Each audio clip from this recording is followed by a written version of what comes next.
जम्मू कश्मीर में एक दिन में 2 आतंकी हमले। बीती रात कुलगांव में आतंकियों ने सीआरपीएफ कैंप पर हमला किया। नेहमा इलाके में सीआरपीएफ कैंप के बाहर बने बंकर पर फायरिंग की गई। हमले में सीआरपीएफ का एक जवान घायल। सुरक्षा बलों ने इलाके की घेराबंदी की, सर्च ऑपरेशन जारी।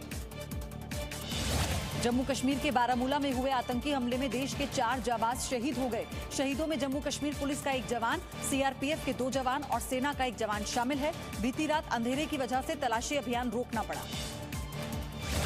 बारामूला में सुरक्षा बलों पर आतंकी हमले में शामिल 2 आतंकवादियों को सुरक्षा बलों ने मुठभेड़ में मार गिराया। मारे गए आतंकियों में लश्कर का टॉप कमांडर सज्जाद भी शामिल। आतंकी सज्जाद ने ही पिछले दिनों बीजेपी नेता वसीम बारी की हत्या की थी। चीन से जारी तनाव के बीच कल से नौसेना के शीर्ष कमांडरों की बड़ी बैठक। 3 दिनों के सम्मेलन में जल सीमा की सुरक्षा की समीक्षा होगी। रक्षा मंत्री राजनाथ सिंह और चीफ ऑफ डिफेंस स्टाफ बैठक को संबोधित कर सकते हैं। हिंद महासागर में भारत के कई युद्धपोत पहले से ही तैनात हैं। कोरोना से लड़ने के लिए बनाए गए पीएम केयर्स फंड की वैधता पर सुप्रीम कोर्ट का आज फैसला। एक जनहित याचिका पर सुप्रीम कोर्ट ने 17 जून को सुनवाई पूरी की। याचिका में पीएम केयर्स फंड में जमा हुए पैसों को राष्ट्रीय आपदा राहत कोष में डालने की मांग। बीजेपी अध्यक्ष जेपी नड्डा ने कांग्रेस नेता राहुल गांधी को जवाब दिया। नड्डा ने ट्विटर पर लिखा, बिना पढ़े किसी आर्टिकल को साझा करते हैं। राहुल का करियर केवल फर्जी खबरें फैलाने पर आधारित। राहुल गांधी ने अखबार के एक आर्टिकल को शेयर कर लिखा था।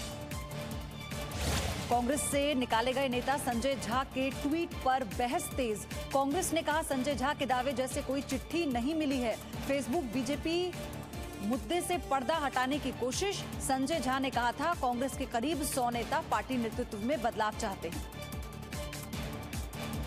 दिल्ली विधानसभा की कमेटी फेसबुक के अफसरों को समन भेजेगी।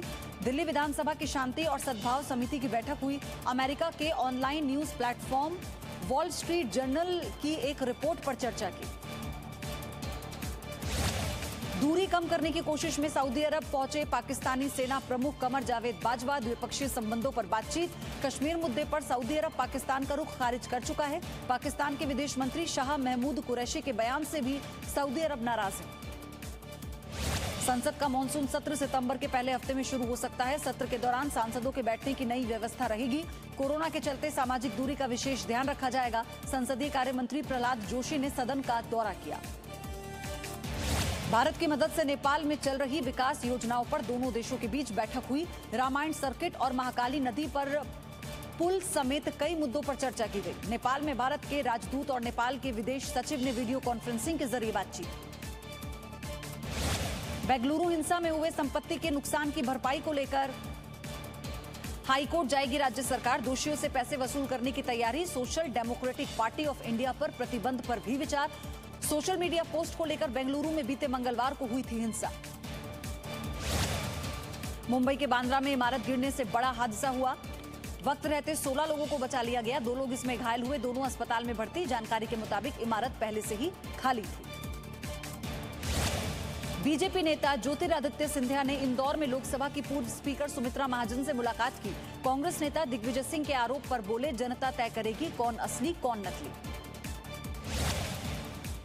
मशहूर शास्त्रीय गायक पंडित जसराज का निधन। अमेरिका में 90 वर्ष की उम्र में पंडित जसराज ने आखिरी सांस ली। प्रधानमंत्री नरेंद्र मोदी ने पंडित जसराज के निधन पर दुख जताया। राष्ट्रपति रामनाथ कोविंद और गृह मंत्री अमित शाह ने भी पंडित जसराज के निधन पर दुख जाहिर किया। हरियाणा के फतेहाबाद में है पंडित जसराज का पैतृक गांव। निधन की खबर से शोक की लहर। रिश्तेदारों ने कहा, पंडित जसराज 5 साल पहले गांव आए थे। पूरे गांव ने दी श्रद्धांजलि। हर साल पंडित जसराज का जन्मदिन मनाया जाता है।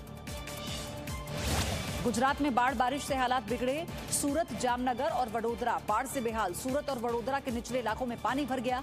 विश्वामित्र नदी का जलस्तर लगातार बढ़ रहा है। अगले 3 दिन तक वडोदरा में भारी बारिश की चेतावनी जारी की गई। पश्चिम बंगाल के दार्जिलिंग में बड़ा हादसा। कार पर नियंत्रण खोने से ड्राइवर और 4 दोस्तों की मौत। राहत और बचाव की टीम मौके पर पहुंची। कारगिल धारा के पास हुआ हादसा। सभी मृतकों की उम्र 22 से 25 साल के बीच। देश में कोरोना संक्रमण से मरने वाले लोगों की संख्या 50,000 के ऊपर पहुंची। पिछले 24 घंटे में कोरोना संक्रमण से 57,981 नए मामले आए। 941 लोगों की मौत। देश में कोरोना संक्रमण से ठीक होने वाले मरीजों की दर 72.51% पहुंची। दिल्ली के होटल, जिम और साप्ताहिक बाजार खोलने का फैसला संभव। उपराज्यपाल अनिल बैजल की अध्यक्षता में डीडीएमए की अहम बैठक। पिछली बार उपराज्यपाल ने दिल्ली सरकार के प्रस्ताव को खारिज किया था। कोलकाता में खूंटी पूजा के मौके पर एक दुर्गा पूजा समिति ने कोरोना से बचने का संदेश दिया। मां दुर्गा के मॉडल को चांदी का मास्क लगाया, 10 हाथों में मास्क और एक सैनिटाइजर। उत्तर प्रदेश के प्रयागराज में बनाया गया अनोखा रिकॉर्ड। कोरोना का प्रकोप खत्म करने के लिए 1 लाख लोगों ने सामूहिक रूप से हनुमान चालीसा का पाठ किया। दुनिया में अलग अलग जगहों से ऑनलाइन जुड़े लोग। महाराष्ट्र के पालघर जिले की केमिकल फैक्ट्री में आग से दहशत, विस्फोट से सहमे लोग, 3 लोग जख्मी हुए। राहत टीम ने संभाला मोर्चा, ज्यादा नुकसान की खबर नहीं। महाराष्ट्र के बीड में एक आश्रम से 5 लड़के और 7 लड़कियों को छुड़ाया गया। इन बच्चों को उनके माता पिता छोड़कर चले गए थे। आश्रम में बच्चों को रखने की कोई सरकारी अनुमति नहीं। यौन शोषण की शिकायत के बाद खुलासा हुआ। भोपाल में कोरोना के दौर में शराब और पूल पार्टी पर छापा।